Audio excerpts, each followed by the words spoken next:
Hi friends, good morning. Today's special Andhra Briyani. நம்ம ஆந்திரா ஸ்டைலில் நம்ம பிரியாணி சமைக்க போகிறோம்.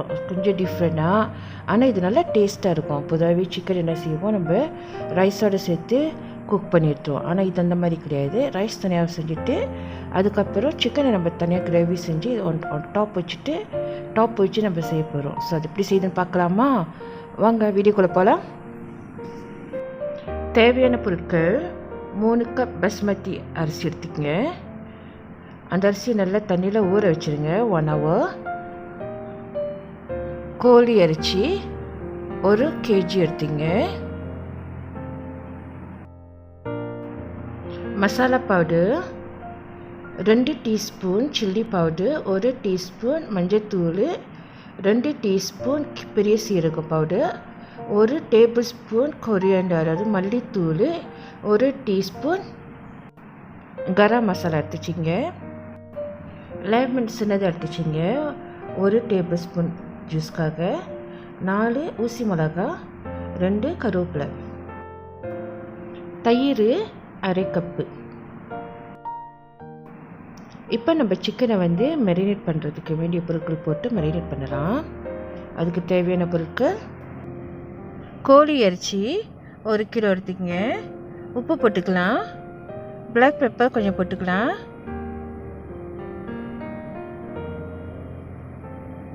ஜிஞ்சர் கார்லிக் பேஸ்ட் ஒரு 2 டீஸ்பூன் போட்டுக்கலாம். எடுத்து வச்சிருந்த மசாலா பவுடர் எல்லாத்தையும் இதில் கொட்டிக்கலாம்.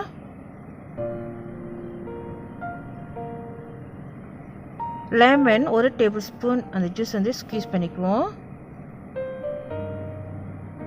யோகர்ட் 1/2 கப், பாதி கப் யோகர்ட் போட்டுக்கலாம். 4 ஊசி மிளகா கறி லீஃப் அதையும் தூவி விட்டுக்குவோம். 2 டேபிள் ஸ்பூன் எண்ணெய். இப்போ நம்ம எல்லாத்தையும் ஒரே மிக்ஸ் பண்ணுவோம் எல்லாம் ஒன்றா.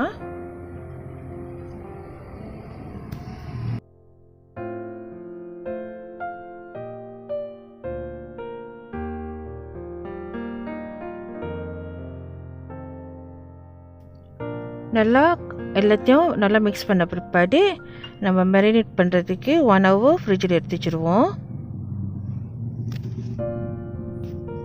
இப்போ நல்லா மிக்ஸ் ஆச்சு. ஸோ இந்த டைமில் நம்ம ஃப்ரிட்ஜில் எடுத்து வச்சிடலாம். இப்போ நம்ம ரைஸ் குக் பண்ணலாம். அதுக்கு தேவையான பொருட்கள் எடுத்துப்போம்: 2 bay leaf, 1 cinnamon stick, 1 star, 1 teaspoon cumin seeds, 3 கிராம்பு, 2 ஏலக்காய். அதை தவிர்த்து ஊசி மிளகா 4 எடுத்துச்சிங்க. க்ரீன் அப்போ உரப்பு வேணால் கூட சேர்த்திங்க. வெங்காயம் 2 வெங்காயம் சிறுசாக வெட்டிச்சிங்க.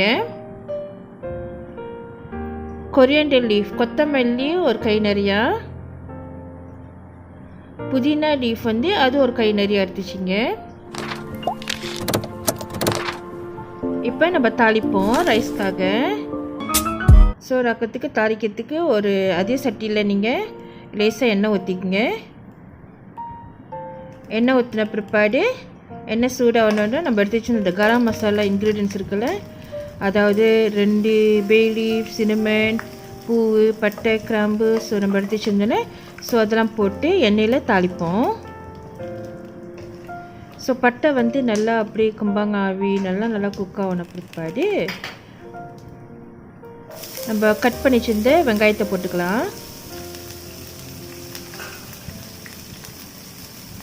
ஊசி மிளகா 4,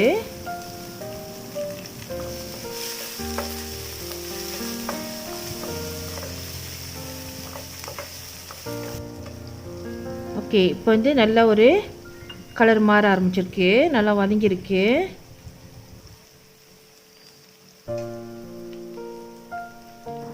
ஜிஞ்சர் கார்லிக் பேஸ்ட் 1 டீஸ்பூன் போட்டுக்கலாம். போட்டு அதையும் நல்லா பச்சை வாசம் போகிற வரைக்கும் கொஞ்சம் வதக்கி விடுவோம்.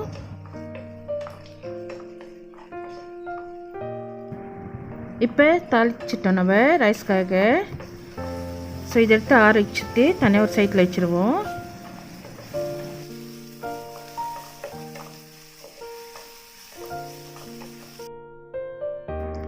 ரைஸ் குக்கர் எடுத்துக்கலாம்.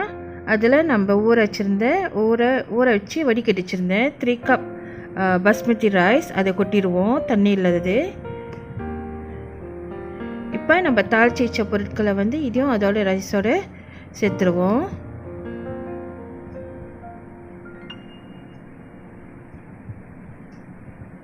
நம்ம வந்து தண்ணி ஊற்றலாம். அதாவது 3 கப் ரைஸ்க்கு 5 கப் தண்ணி தேவைப்படும். நான் 5 கப்பு தண்ணி ஊற்றிருக்கேன். 3 கோலை அரிசிக்கு 5 கப்பு தண்ணி. நம்ம மெதுவாக மிக்ஸ் பண்ணிவிடுவோம். புதினா இலை போட்டுக்கலாம், ஒரு பிடி அளவு. கொரியண்டர் லீஃபும் போட்டுக்குவோம். போட்டுட்டு அரிசி உடையாத படிக்கு லேசாக கிண்டி விட்டுடலாம். உப்பு தேவையான அளவு லேசாக கிண்டி விடுவோம்.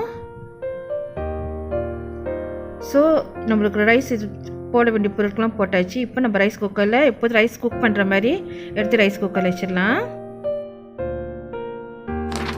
இப்போ நம்ம கோழி அரிசி சமைக்கலாம். அதுக்கு தேவையான பொருட்கள் பிரியாணி மசாலா பவுடர் ஹோம்மேட்டோட. இதை நான் ஏற்கனவே வீடியோ உங்களுக்கு லிங்க் அனுப்பிவிட்ருக்கேன். இது டிஸ்கிரிப்ஷன் பாக்ஸில் பாருங்கள், அங்கே லிங்க் அட்டாச் பண்ணியிருப்பேன். நம்ம சொந்தமாக எப்படி பிரியாணி மசாலா செய்கிறதுன்னு. ஸோ அந்த வந்து நம்ம 1 டேபிள் ஸ்பூன் எடுத்து வச்சுக்கலாம்.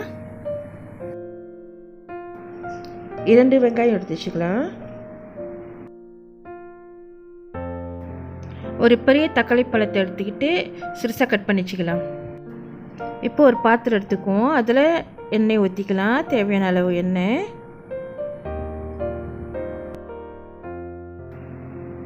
நறுக்கி வச்சுருந்த வெங்காயத்தை எடுத்துக்குவோம். ஸோ அதையும் போட்டு தாளிப்போம்.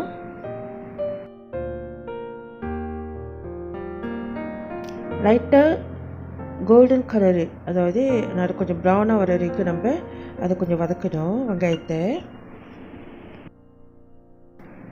வெங்காயம் நல்லா வதங்கின பிற்பாடு நம்ம தக்காளியை ஆட் பண்ணிக்கலாம்.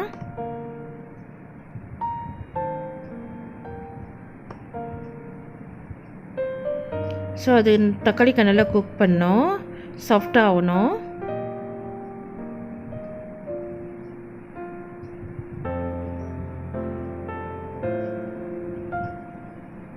ஸோ இப்போ தக்காளிக்கு நல்லா கிளறி விட்ட பிற்பாடு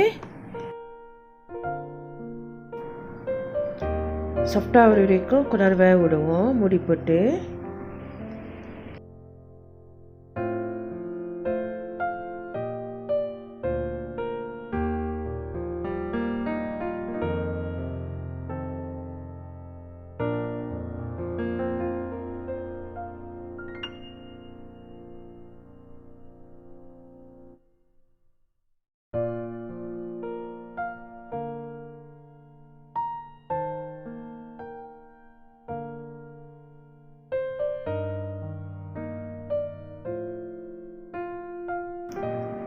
தக்காளி பழம் நல்லா சாஃப்டாச்சு, நல்லா குக்காகி நல்லா சாஃப்டாச்சு.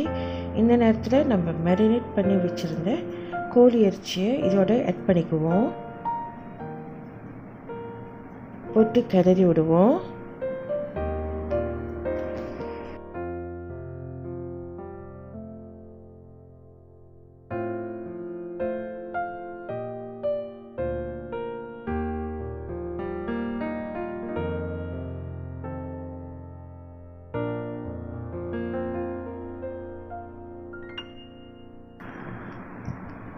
இப்போ நம்ம ஒரு மூடியை போட்டு மூடி வைப்போம்.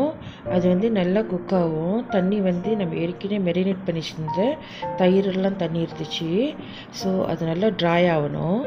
ஸோ அப்படியே குக்காகவே நல்லா ட்ரை ஆகிற வரைக்கும் நம்ம அதை மூடி வச்சு கொஞ்சம் கிளறி விடுவோம். அதை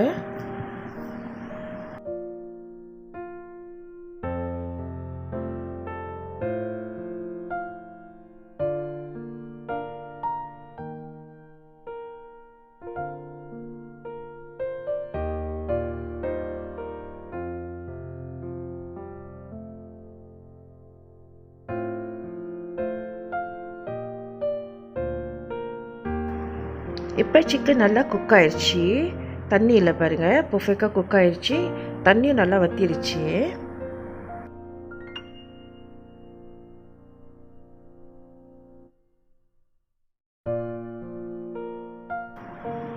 ஓகே, இப்போ கடைசியாக நம்ம பிரியாணி மசாலா பவுடர், அதாவது ஹோம்மேட்டோட பிரியாணி மசாலா பவுடர் நான் அதில் ஆட் பண்ணிக்கிறேன். 1 டேபிள் ஸ்பூன் கொத்தமல்லி, புதினா. ஸோ இதை நம்ம ஆட் பண்ணிக்குவோம். பிரியாணி மசாலா நான் ஏற்கனவே ஒரு வீடியோ போட்டிருக்கேன், வீட்டில் சொந்தமாக எப்படி பிரியாணி மசாலா பவுடர் செய்கிறதுன்ட்டு. அதை நீங்கள் அரைச்சி வச்சிங்கன்னா தேவைப்படுறப்ப நீங்கள் யூஸ் பண்ணிக்கலாம். கடையில் வாங்க வேணால், ரொம்ப ஹெல்த்தியாகவும் இருக்கும் அது. ஸோ அந்த மாதிரி செஞ்சு வச்சிங்க. அதோட லிங்க் நான் டிஸ்கிரிப்ஷன் பாக்ஸில் கொடுத்துருக்கேன். ஸோ இப்போ என்ன செய்யுங்க, நல்லா கிளறி விட்டுட்டு அடுப்பை ஆஃப் பண்ணிடுங்க. நம்மளோட சிக்கன் ரெடி ஆயிடுச்சு.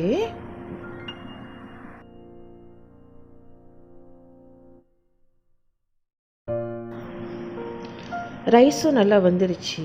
அதை நம்ம ஸ்டர்வ் பண்ணுவோம் ஜென்டலாக, உடையாத படிக்கு நம்ம ரைஸ் குக்கரில் குக் பண்ணி வச்சதில் தாளித்து. ஸோ அது ரெடி ஆயிடுச்சு. ஸோ இப்போ என்ன செய்ய போகிறோம், அதை கிளறி விட்ட பிற்பாடு இங்கே பாருங்கள், தண்ணி ரைஸ் ரொம்ப ட்ரையாக வேகாத பிடிக்கு, இன்னும் கொஞ்சம் வாட்டரியாக இருக்கணும். இந்த மாதிரி கொஞ்சம் மாய்ஸாக இருக்கணும். இந்த டைமில் தான் நம்ம குக் பண்ணி வச்சுருந்து அந்த கோழி இறைச்சியை ரைஸ் மேலே வைக்கணும்.